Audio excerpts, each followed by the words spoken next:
Mystery Babylon is a spirit that shows up in history in the form of many different cities. And these cities all have a certain set of characteristics in common. And one of the most prominent characteristics is this economic exploitation of the rest of the world, this consumerism to take the goods and the imports of many different countries throughout the world and use them on themselves to enhance their luxury, to enhance their indulgence. And so in this video, we're going to take a look at the list of imports ascribed to Mystery Babylon and have a conversation on slavery in the Bible. Then the merchants of the earth will weep and mourn for her because no one buys their cargo anymore. Cargo such as gold, silver, precious stones, pearls, fine linen, purple cloth, silk, scarlet cloth, all sorts of things made of citron wood, all sorts of objects made of ivory, all sorts of things made of expensive wood, bronze, iron, and marble. Cinnamon, spice, incense, myrrh, frankincense, wine, olive oil, and costly flour, wheat, cattle and sheep, horses and four-wheeled carriages, slaves, that is, human lives. The ripe fruit your soul greatly desired has gone from you, and all your luxury and splendor have gone from you. They will never, ever be found again.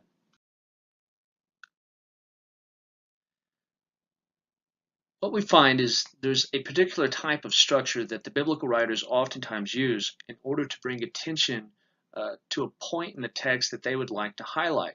And it's these chiastic structures. And there's one that takes place in this chapter. And you'll see here that point A at the top, the coming judgment is a reason for the saints to leave Babylon, lines up with the end. The coming judgment is a reason for the saints to rejoice. And the second thing in item B, kings lament Babylon's fall, matches up with the second to last thing. Mariners lament Babylon's fall. And then in the very middle, you have this one item, which is by itself. The merchants lament Babylon's fall, and there's a list of wares, a list of imports. And since John has given this part of the section, this part of the text, it's a section that has no partner. It has no corresponding letter as the other parts do. We know that this is the part that he wants us to pay attention to. He wants us to examine this list of imports that are being brought into Mystery Babylon. And, most people, when they get to a list like this, the temptation is to move on rather quickly, to not really examine it all that closely. Why would you? Well, John actually wants you to. This is the point. He wants you to pay attention to this list of items. And so that's what we're going to do. Few comments. Rome is the version of Mystery Babylon that exists when Revelation is written. Now, it's not the only Mystery Babylon that will ever exist or that ever has existed. We have seen that many Mystery Babylons existed in the Old Testament period, like Nineveh, Tyre, apostate Jerusalem. Not Jerusalem when it's righteous, not when it's faithful, but apostate Jerusalem. In the first century, it's Rome. In our time, cities that that persecute the people of God or suppress the gospel would be considered versions of Mystery Babylon, whether it be Beijing or Hollywood or some other city. And all of these are signposts pointing ahead to a final form of Mystery Babylon that exists immediately prior to the second coming of Christ. But in John's day, Mystery Babylon is Rome. And so we want to consider how this text connects to Rome. As Osborne says, the amount of trade involved, that is in the ancient Roman Empire, would be staggering, even by today's standards. Rome was the first nation to develop a truly international market, with enormous profits coming from Africa, India, Arabia, and China, in addition to the Roman world. So this is really unprecedented in the ancient world to have these types of imports and this type of trading with so many different places in the world. Now, ancient people understood this when they looked at Rome, and it gave them a certain sense of disgust in some cases. I'll give you an example with the ancient writer Aristides, who says, "Around lie the continents far and wide, pouring an endless flow of goods to Rome. There is brought from every land and sea whatever is brought forth by the seasons, and is produced by all countries, rivers, lakes, and the skills of Greeks and foreigners. Anyone who wants to behold all these products must either journey through the whole world to see them, or else come to this city. One can see so many cargoes from India, or if you wish, from Arabia. that one may surmise that the trees there have been left permanently bare, and that those people must come here to beg for their own goods whenever they need anything. And so people were very cognizant of the fact that Rome was living in this splendor because they had taken so much from the rest of the world. Now, this text is very much predicated on Ezekiel 27. You remember that Tyre in the Old Testament, particularly in the book of Ezekiel, is this city that has control of the sea and uses its control of the sea to exploit other countries through force and to take their goods and to take them as slaves. Now, there is a similar list of goods that shows up in Ezekiel 27, and the list is very similar. 15 of the 29 items here are also in Ezekiel 27. But there are some changes. Ezekiel's list is organized geographically by country and Revelations by types of cargo. And this is very significant. John is going to arrange this list in such a way as to make a point specifically about slavery. Osborne says when he gets to this section, I often have students or churches read through this list of what was incredible luxury in Roman times and ask themselves this question: how many of these do I have in my home? This is a good lesson on the materialism of our own day.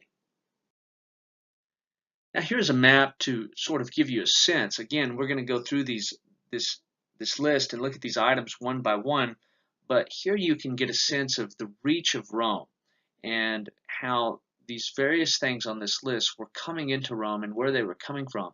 You see over there in Hispania, which we would call Spain in modern times, there's a lot of things coming from here, including gold and iron, silver, and horses. Over in Asia Minor, where our audience is, you have slaves, a lot of slaves coming from here. And in Pontus and Bithynia, iron and linen and scarlet. Of course, in Greece, you have bronze and iron and marble. North Africa, olive oil, citron wood, ivory, marble. Of course, wheat over in Egypt, because Egypt is, the breadbasket of the ancient world.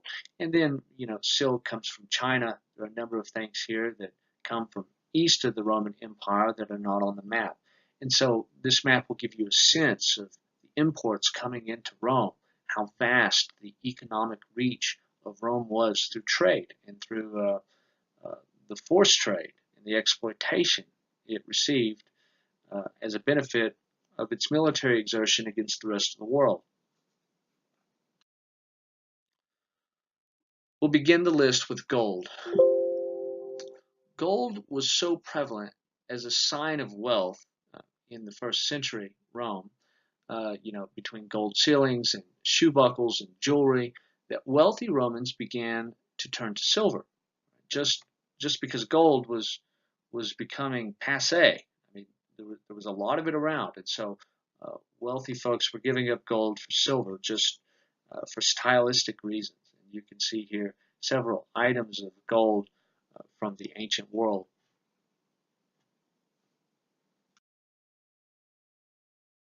Silver. At the bottom right, you can see Apollo, the god of light. You can see a plate on the left as an example of Roman luxury. And then you have this ring on the top right, which is from the 3rd century. And you may be surprised that an image like this, that someone would just carry this around on their body as a sign of luxury. But this is the case. In fact, you find that in the context in which Christianity originally found itself, there was pornographic imagery everywhere. In Pompeii, we found a home which has, a giant penis carved into the front of it. And it says, "In this home dwells happiness." You find, Emperor Tiberius had a hard time becoming sexually stimulated, and so he brought in pornography from Egypt because Egypt was thought to have the best pornography. Obviously not videos or pictures, but they would be illustrations. And then you have a guy just wearing this, on his ring, I'm sure showing it off to people. And so this is the ancient context. Christians were bombarded with sexual imagery. And nevertheless, as we saw in a previous video, they would meet in the morning and they would make these vows to not commit adultery, to not be sexually compromised by the culture. A pearl is a hard object produced within the soft tissue of a living shelled mollusk or other animal in that family. Just like the shell of a mollusk, a pearl is composed of calcium carbonate in minute crystalline form, which has been deposited in concentric layers. The ideal pearl is perfectly round and smooth. Many other shapes can occur. Pearls were considered the most luxurious of all the jewels, and along with diamonds, of course. And they came, the common ones came from the Red Sea, but the Persian Gulf and India provided the best pearls and therefore the most expensive pearls. Julius Caesar gave Servilia one that was worth $18,000 in equivalent terms, and women began wearing them in such large quantities that they became a symbol of Roman decadence.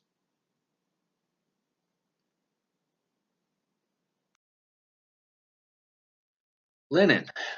A linen tunic from a famous garment center like Scythopolis, which is an ancient city in Israel, could cost 7,000 denarii, right? So a denarius is one day's wages, which, an ancient laborer would make the equivalent of what would be about $40 a day, right? That's what you get if you're a common worker in the ancient world in the first century, about $40 a day.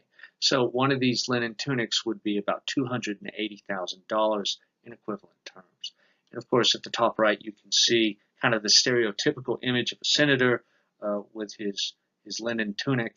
On the left, you can see kind of stages of transition from getting flax to linen, starting with, of course, the seeds, and then the green flax straw with the seed pods, and then a process is undergone to convert the linen.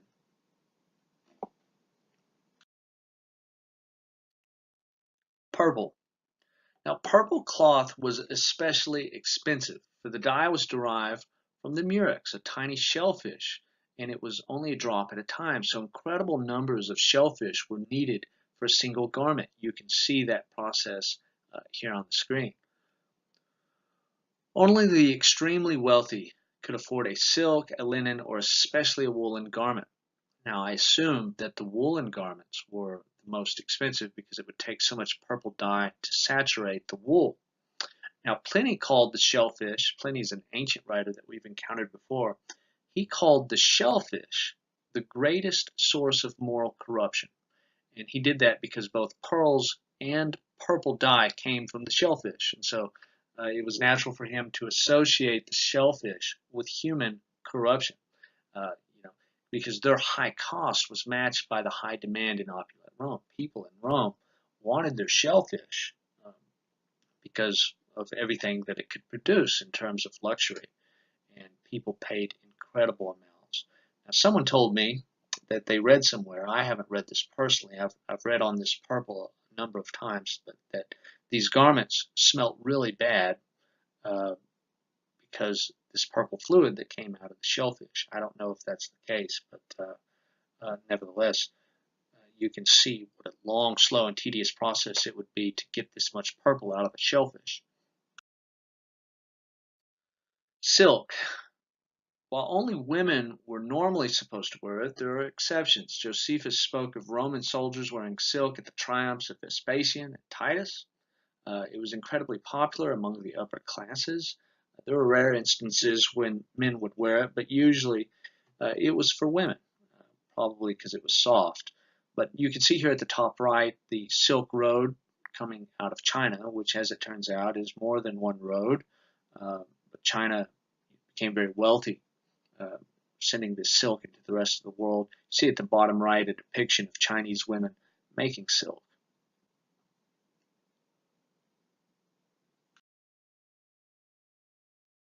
Scarlet cloth was produced especially in Asia Minor, where our seven churches are, and was favored by royalty. You could see, scarlet is oftentimes, if you watch any sort of a movie from the first century period or depicting the first century period and depicting Roman officials, you'll see lots of scarlet. Uh, and again, purple and scarlet are worn by the prostitute riding on the back of the beast in Revelation 17:4.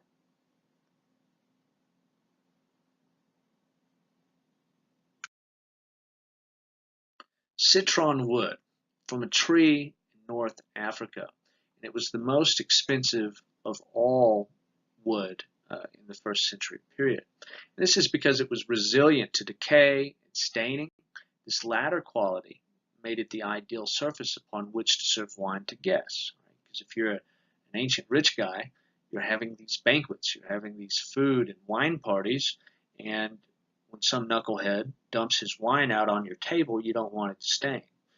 It was known for its beautiful grain patterns, and its tables oftentimes had ivory legs. We'll talk about ivory in a moment. And so you'd get a citron table with ivory legs, and something like that was worth between $2.5 million to $5 million for a single table in equivalent money. So, rich guys were buying these citron wood tables, incredibly expensive, a lot of wealth that could have been used for all sorts of things, had to be squandered just to get a table. Ivory. Now, we all know the story of ivory, how the ivory comes from elephant tusks, and this is the reason that elephants have almost been driven to extinction, and that there is such a high priority to preserve them and to protect them. All sorts of things have been made in ivory. Ivory certainly is an icon of wealth.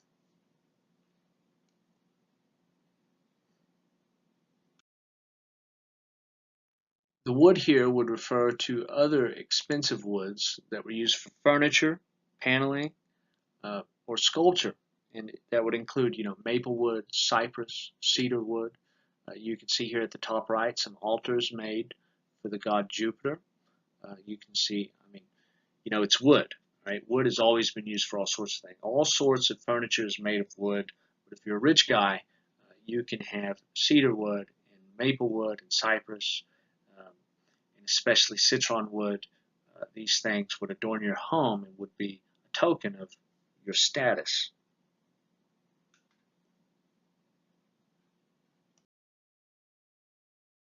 Brass, or bronze, was used for shields or furniture, but especially for statues. Corinthian bronze was regarded as being the best, and statues made of this were inordinately expensive. And you have a couple of examples here. On the left, you have Emperor Nerva, and on the right, you have Emperor Trajan.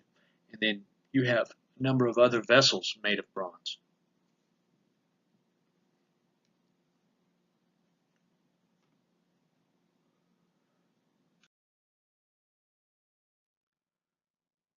Iron came from Greece and Spain and was of course used for knives and swords, but also for statues and ornaments. At the bottom right, you can see a soldier's helmet. Immediately left of that, you can see a gladiator's helmet. At the top right, you can see a heavy iron key.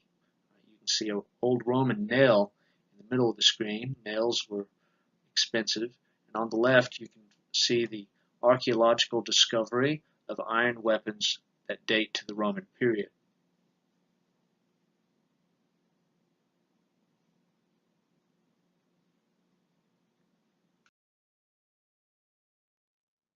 Marble came from Africa, Egypt, and Greece, and was used not only for buildings and statues, but also for plates, jars, and baths. It too was terribly expensive and came under imperial ownership to restrict it for Roman use. At the top left, you can see a marble floor in the Senate. At the bottom left is a marble floor that was originally in a rich man's home, but was later deposited in the Vatican. At the top right is the remains of a marble map, which that's the one that I was surprised that they made maps made of marble.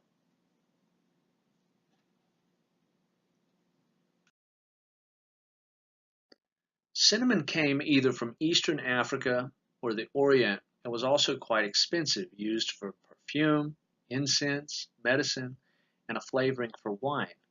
At the top left, you can see a Roman lady making cinnamon perfume. At the bottom right, you can see, Egyptian medicine using cinnamon. And I doubt that Egyptian doctors are still trying to use cinnamon to heal so many diseases. At the bottom left, you can see a cinnamon roll. Now, cinnamon rolls come from Sweden, well after the biblical period, but it just didn't seem right to me to have a discussion on cinnamon without including cinnamon roll.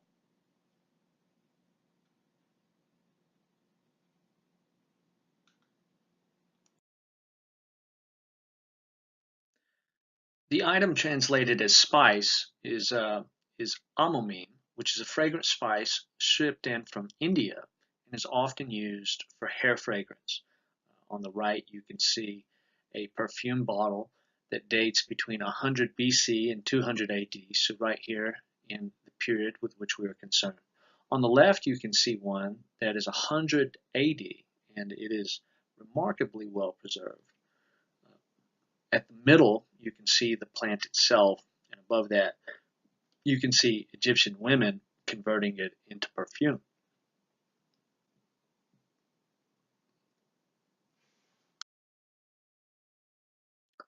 Myrrh was imported from Somalia and Arabia and was one of the most expensive and desired of the perfumes.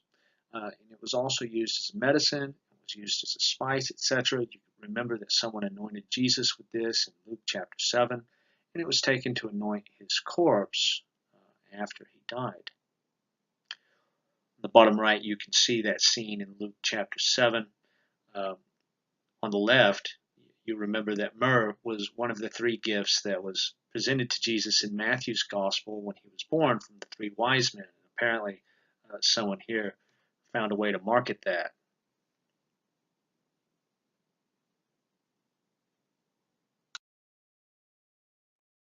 Frankincense also came from Somalia and Arabia, and it was half the price of myrrh, so a little bit more reasonable if you're on a budget. It was often used with myrrh at funerals to disguise the smell of the decaying body. Again, gold and frankincense and myrrh were brought to baby Jesus in Matthew's infancy narrative. Uh, and this may, many interpreters throughout the centuries have seen that as declaring his destiny. He was destined to die, and so he's, frankincense and myrrh, which are associated with death, these are brought to him as a declaration of his destiny to die for his people. Some people hold to that interpretation. Roman burial in 3rd and 4th centuries shows that it was still being used by the rich, but by that time it was becoming very expensive. So you can see 3 different pictures here of what frankincense looks like.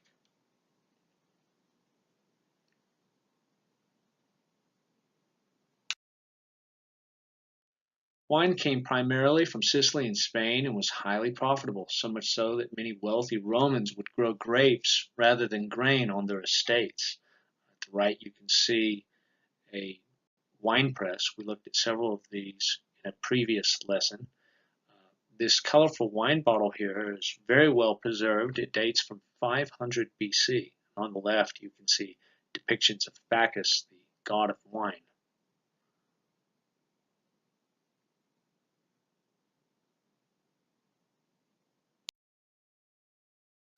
Olive oil.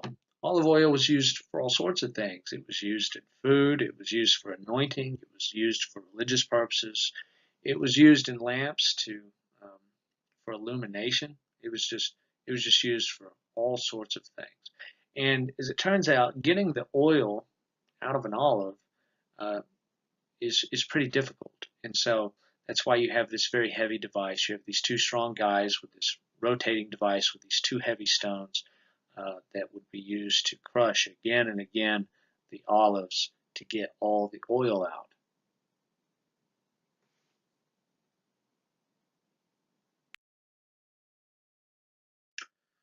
Wheat and fine flour. Rome was notorious for its extravagant banquets. It was said that Vitellius in one year spent the equivalent of $20 million on food, primarily for these parties. Wheat was imported from Egypt and given free to about 200,000 male citizens. This was called the grain dole. Right? Now, the sheer size of Rome, the city is about 1 million people at the time, which would not be overtaken until 19th century London. 19th century London exceeded 1 million people, but prior to that, Rome in the 1st century was the largest.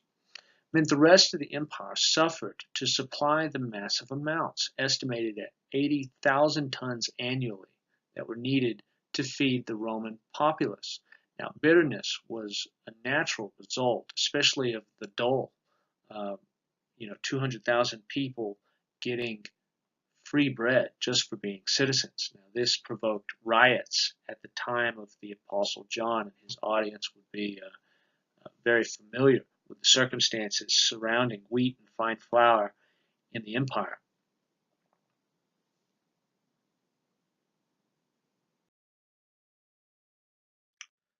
Cattle and sheep.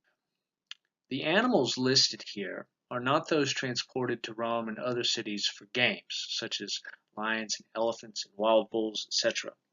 Nor were the cattle meant for food, since beef was not a popular meat in the Roman Empire, if you can imagine that. The cattle were used for work and for milk, and the sheep to some extent for meat, but more so for their wool. Thus, animals were being imported into Rome to improve the breeding stock of wealthy estates so that they could produce better wool, they could produce better milk, they could have a better stock of animals with which to do work.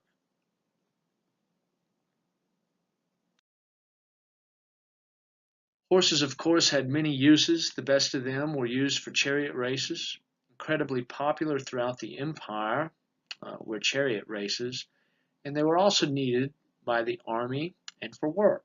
Thus, there was a huge trade in horses. The carriages here are not so much the racing or military chariots, but rather the horse-drawn four-wheeled chariots that were used for transportation. And the wealthy, would use these chariots and cover them with ornamentation like silver or ivory, or gold, etc. And so one of these horse-drawn carriages could very much be the Mercedes-Benz of the ancient world.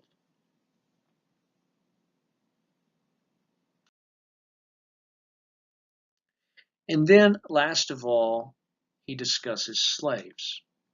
Now, there were around 10 million slaves in the Roman Empire, or 16 to 20% of the population. Now, that's a lot of slaves. Uh, you, you know, you would deal with slaves on a regular basis in public. They were wandering around, they were doing their master's work, etc. At one point, there was an idea that slaves should be marked out by wearing a special color.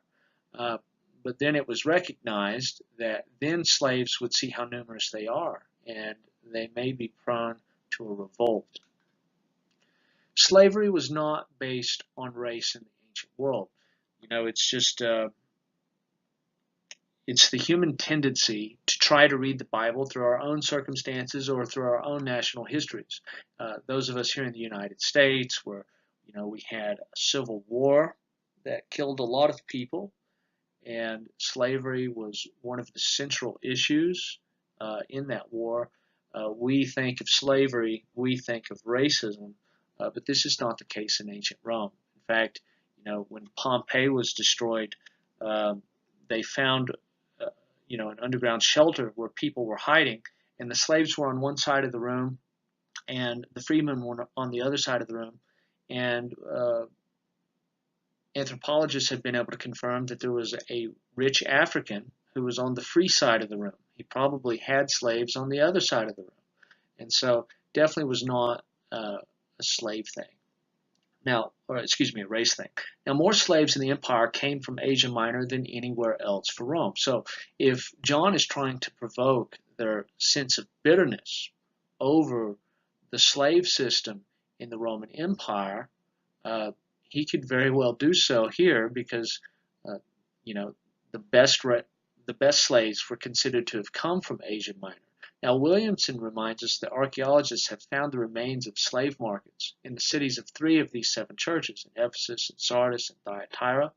Although the Roman Empire accepted the institution of slavery as a fact of life and as a foundation of its economy, the slave trade was generally looked down upon. Slave traders were regarded as greedy and dishonest, and were associated with kidnapping and prostitution. Commemorative inscriptions in Ephesus and elsewhere show that slave traders sought to buy social respectability by generous donation to public works. And so if you come from a class of people who are despised, if you are a slave trader, you might try to buy the trust of public officials by giving donations. And so even though slavery was accepted as a fact of life, that doesn't mean it was respected. It doesn't mean slave traders were respected. They certainly were not. Now there is a question here as to how this Greek sentence should be rendered in English. One way is to say that it's bodies, that is human cargo. That is, in the colloquial speech of the ancient Roman Empire, if you said, I'm going to go to the market today and buy some bodies, all you're saying is, I'm going to buy some slaves. People would understand what you're referring to. And so what is he saying? Is John saying, they bought bodies, that is human cargo? Is he just trying to explain what he means by bodies, that, hey, I'm talking about slaves, I'm talking about people? Maybe. But most scholars think that he's doing something else. He might be saying, I'm going to buy bodies, that is human souls. He's trying to emphasize the humanity of slaves. He's trying to get you to recognize that these people are more than mere bodies. They're more than mere slaves. And the translation that I've gone with here, that you will find in other translations as well, bodies, that is human lives. And even though the word used here is the souls of men or human souls, people oftentimes get the wrong sense when you say soul. They think you're talking about something as distinguished from the body. And the truth is, the word soul is not usually used in the Bible that way. It almost never is in the Old Testament. And there are a few places in the New Testament where the soul is something that detaches from the body at the time of death, or if the person is caught up in a vision or goes to heaven or something like that. That does occur sometimes, but not as much as Christians would assume. The soul is usually a reference to the human life, not necessarily to the incorporeal consciousness that can be detached from the body. That's sort of a Greek Platonic idea that we oftentimes read into Scripture even when it's not there. And so this is probably what John is saying. Bodies, that is, human lives. By moving from the neutral word bodies to the more sentimental term human lives or human souls, John is trying to invoke empathy for slaves. He's trying to get you to understand that these slaves are human beings, that they are made in the image of God, that they are creatures of immense value. And slaves, they need empathy because they were routinely subjected to all sorts of abuses. In fact, crucifixion was reserved for revolutionaries and slaves, the bottom rung of the social ladder, as it were. Slaves occur early on the list in Ezekiel. Remember, the list in Ezekiel 27 is sort of the model for the list here in Revelation. But in Ezekiel, they're not in this final position. They occur in the final climactic position on John's list for a reason, because he wants you to understand that this is part of what's wrong with Babylon, its slavery system. John's order is in descending value, then human lives show up as a sharp corrective. That is, we go from gold to silver to pearls and on down until finally we get to wheat. And then we start talking about animate life. We start talking about sheep and cattle, and then we go up to horses, and then finally we go up to slaves, because he wants you to understand that if everything on the list, these human beings have the most intrinsic value because they are human beings. They are not just bodies, as it were. He's trying to correct that bad thinking. Now, Richard Bauckham makes a comment here that is worth quoting in its entirety. Thus, it is a serious mistake to suppose that Revelation opposes the Roman Empire solely because of its persecution of Christians. Rather, Revelation advances a thoroughgoing prophetic critique of the system of Roman power. It is a critique which makes Revelation the most powerful piece of political resistance literature from the period of the early empire. It is not simply because Rome persecutes Christians that Christians must oppose Rome. Rather, it is because Christians must disassociate themselves from the evil of the Roman system that they are likely to suffer persecution. And you can see here I've blocked out part of this picture, but this is meant to illustrate the types of abuses under a system of slavery. And everybody knows that slavery was a catalyst for prostitution and oftentimes for adultery. And so there, even though slavery existed in so many Christian societies for so long, there was always this natural incompatibility between Christianity and slavery. There had to be. Slavery just left so many people vulnerable to sexual exploitation. If you're a slave master, you can have sexual relations with your slaves. And oftentimes, women were, and actually young boys in ancient Roman Empire as well, were sold at higher prices based on their sexual attractiveness. I mean, this was just a system of sexual exploitation. So Christians uh, always had some sort of a tension with this system. Now, according to the Australian nonprofit Walk Free, as of 2013, nearly 30 million people worldwide were living in slavery. And so slavery is a bigger problem now than it was in the ancient world. It's just now slavery is not interracial. It is, there are a lot of slaves in Africa, but because their slave masters are not Arab, Spanish, or white anymore, people don't care nearly as much. But slavery is an evil system no matter what color your master is. So this is still a problem. Christians historically have led the fight against slavery, and the fight should continue.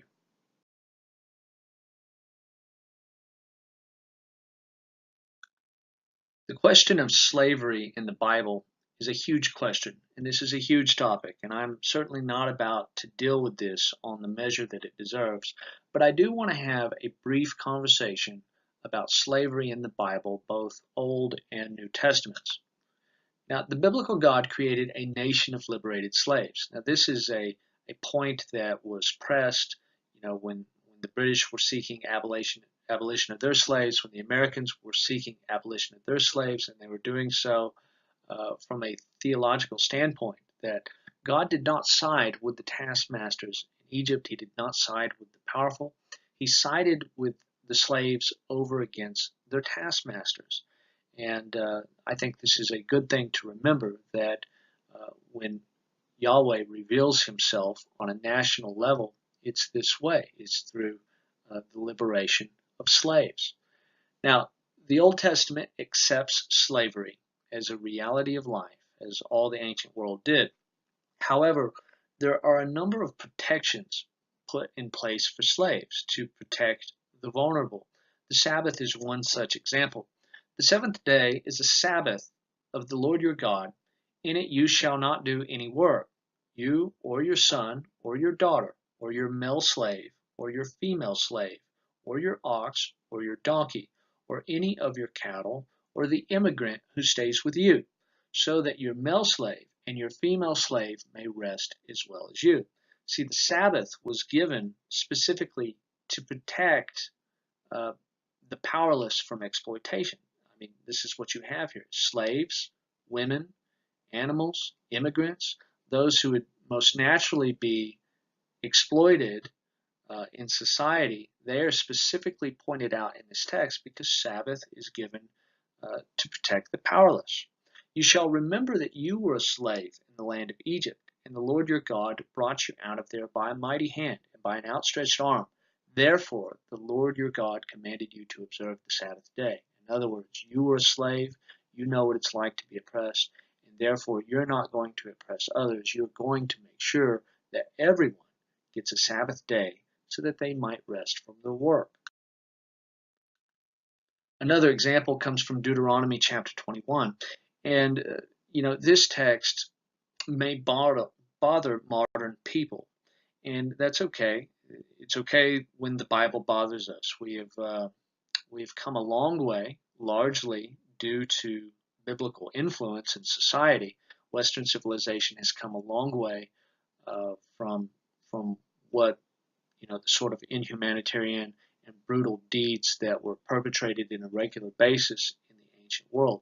Nevertheless, Deuteronomy is written in the context of the ancient world.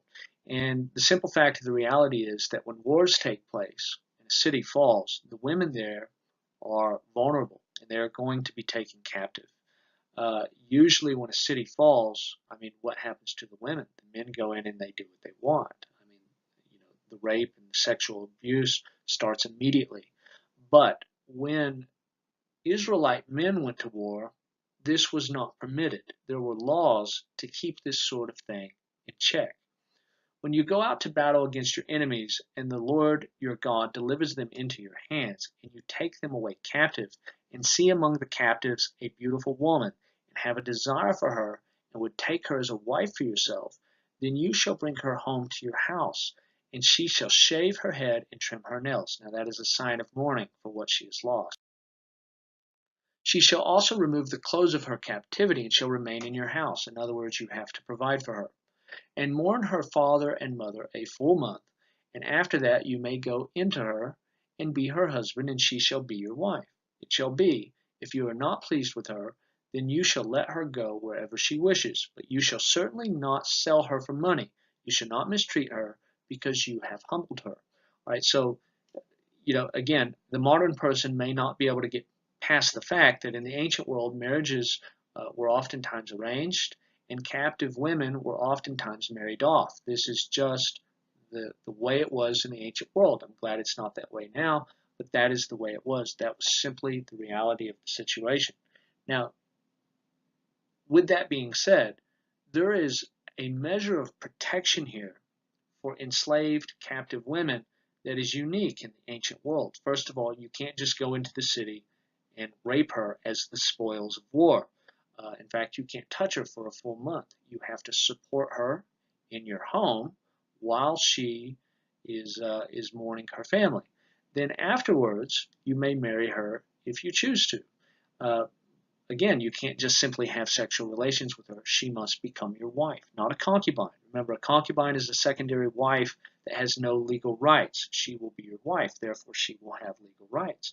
And if it doesn't work out and the marriage fails, as it says here, you can't sell her as a captive or as a slave, and you cannot mistreat her uh, because you have already engaged in sexual relations with her. Again, by modern standards, we're just bothered that this woman was married off against her will. But the ancient person wouldn't even think about this. This is extremely humanitarian uh, as far as ancient war is concerned. Ancient war usually did not have these kind of restraints and brutality. And this is what the biblical uh, writers oftentimes do. This is what God does in the Old Testament. He meets the ancient audience where they are in their culture and in their context of their civilization, and he improves them. He makes them a little bit better than they are, and he meets them where they are, and then he raises them up. And that's what's taking place here. Now, the fact remains that neither the Old nor the New Testament call for society to abolish slavery. The Old Testament simply tried to make sure that slavery was more humane in ancient Israel than it was in other places. And the New Testament is not a political kingdom. Right? You do not see Jesus, Paul, or John trying to do anything on a political, societal level. They do not try to, for example, control the marital practices of non-Christians through the Supreme Court. Right? That is just not the model you see in the New Testament. They operate on the level of the Spirit, on the level of the church, on the level of the kingdom of God. They don't operate on a political level. You shouldn't expect the New Testament writers to call for the abolition of slavery on the level of law, on the level of the laws of the land, because the New Testament model does not operate on the basis of civil law. Also, you know, saying let's abolish slavery in the first century world is like telling 21st century people not to drive their cars anymore. It just wasn't practical. Nobody was going to say that. But where should we fall as Christians on the subject of slavery? Uh, well after the first century period, for example, in the context of the American Civil War. Well, when you look at the New Testament, it makes some interesting admissions concerning slavery. You start with Jesus. Now, Jesus, uh, we are the slaves of Christ. The Bible will use that metaphor many times because we are supposed to do the things that Christ tells us to do. Now, Christ was aware that many of his slaves actually had slaves. Right? I am the slave of Christ, but if I own slaves, I have slaves as well. And Jesus addresses this in one of his parables. It's interesting what he says. But if that slave says in his heart, my master will be a long time in coming, that is, the master represents Jesus, my master will be a long time in coming, and begins to beat the slaves, both men and women, and to eat and drink and get drunk, the master of that slave will come and will cut him in pieces and assign him a place with the unbelievers. Jesus is your master, you are his slave. And if you disregard the coming judgment, if you disregard the second coming of Christ, when you will be held accountable for the way you have behaved, and you begin to beat your slaves, and again, notice both men and women. Jesus oftentimes is gender inclusive. He seems well aware of the abuses that are taking place against both men and women in the slavery system of the ancient world. If you begin to beat the slaves, what does he say? You'll be cut in pieces and assigned a place with the unbelievers. Jesus demonstrates here a sensitivity, a cognizance of the abuses taking place in the slavery system, and he doesn't want his slaves, he doesn't want Christians to be complicitous with this way of doing things. Paul says, were you called while a slave? Do not worry about it. But if you are able to become free, rather do that. For he who was called in the Lord while a slave is the Lord's freedman, while he who was called while free is Christ's slave. You were bought with a price. Do not become slaves of men. In other words, are you a slave and there's nothing you can do about it? Well, don't think that this makes you less of a Christian. You are the Lord's freedman, a slave in this world, but a freedman as far as Christ is concerned. But if you can become free, if you can get out of your slavery situation, you need to do it.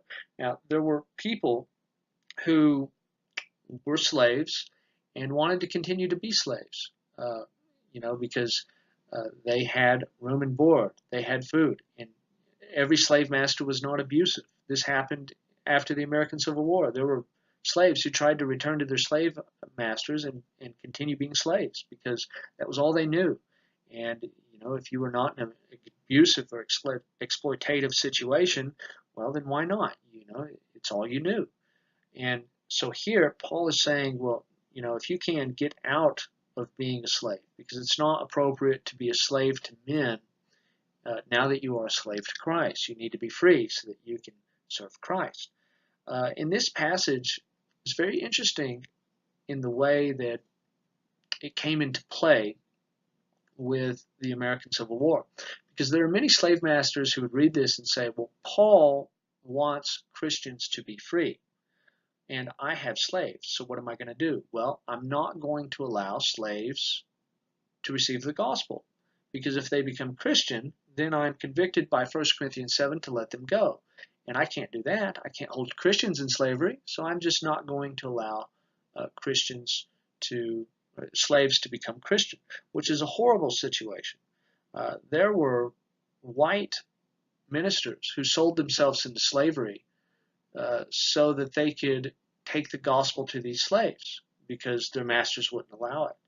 And anyway, this verse had an enormous impact in reception history as far as Western slavery is concerned.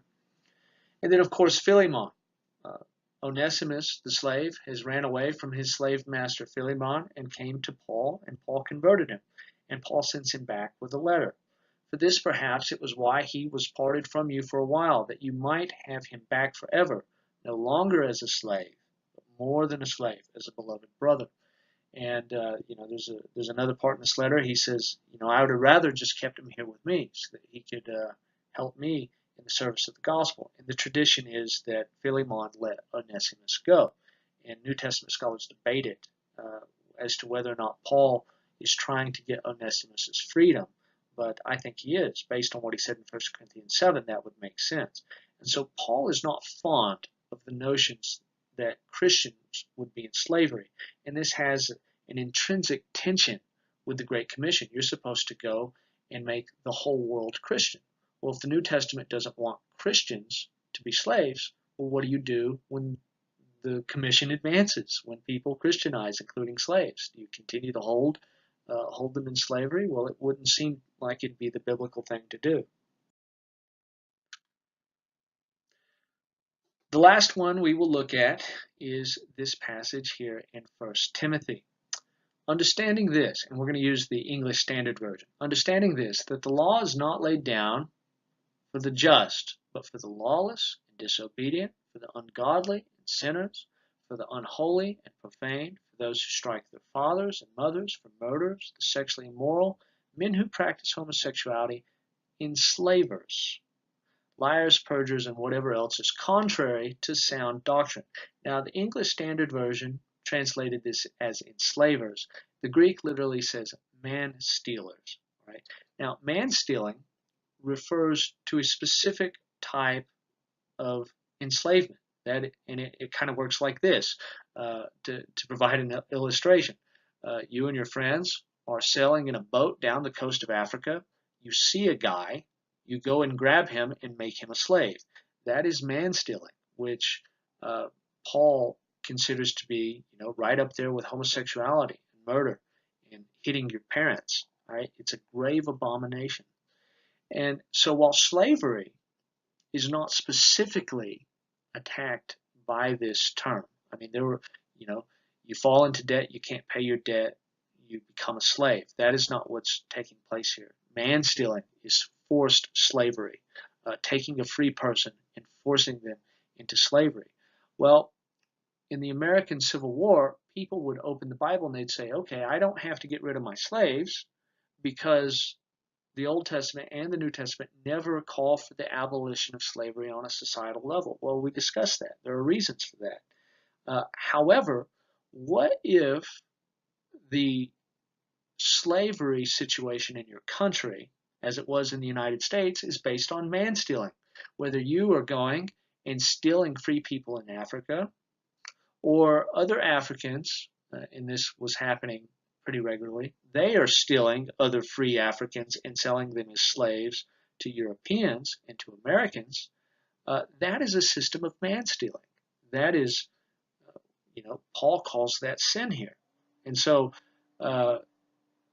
slavery per se is not condemned, but certainly slavery systems based on man stealing, like the one in the United States, is condemned in the New Testament. Now, you might think this conversation is a day late and a dollar short. Slavery is long since gone, but the Southern Baptist Convention didn't apologize for its position on slavery until within the last few decades. So they were a day late and a dollar short as well. And I still hear Christians, having been to seminary, I still hear Christians and even professors say that there is no grounds in the New Testament for challenging slavery. Well, we have this passage in the book of Revelation, which demonstrates that John despises, the Holy Spirit despises the slavery system in Rome.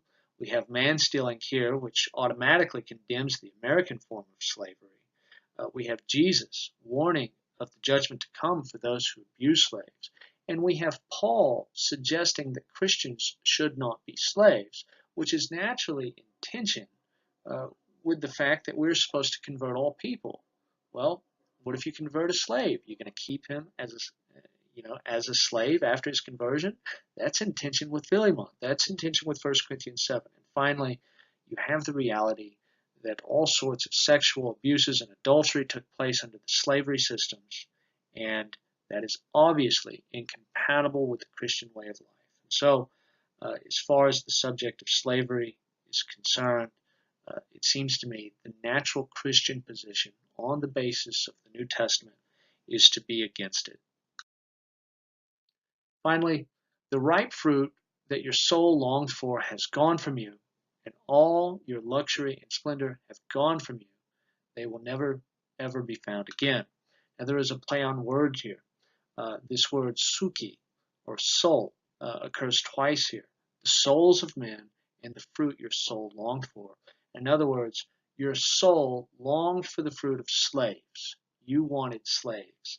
And now what your soul longed for was the souls of men, and that will never be found in you again. Slavery is finished in Mystery Babylon because God has judged her. And then finally, you have some alliteration here. Words like luxury and splendor, lipara and lampra. These words, in the Greek text, it doesn't happen in the English, but in the Greek text, there's sort of a rhyming action taking place here.